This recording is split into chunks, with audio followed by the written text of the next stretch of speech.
Hola, Club del Vi. El vi negre d'aquest mes de març és Safrà 2024, un vi de la denominació d'origen València, elaborat pel celler Les Alcuses. És un celler que està situat a la província de València, com us dèiem, zona d'interior, al sud, tocant Alacant i Castella-La Manxa. És la zona dels Alforins, que és una vall on hi ha molts cultius i és una zona que li diuen la Toscana valenciana.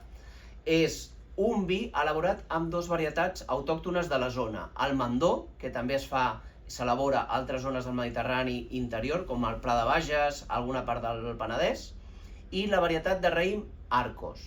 El Mandó és una varietat que havia estat gairebé, era una varietat oblidada, perquè als anys 60-70 es va plantar a la zona cabernets, merlots, i s'ha recuperat els últims anys, han començat a plantar.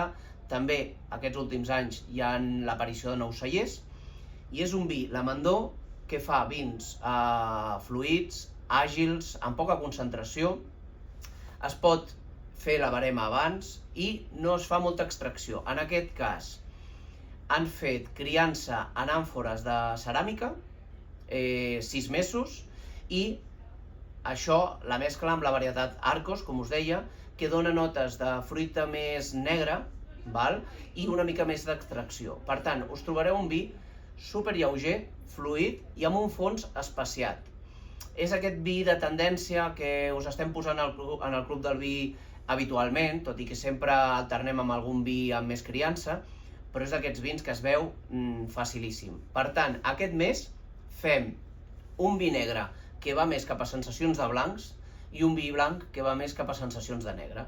Salut!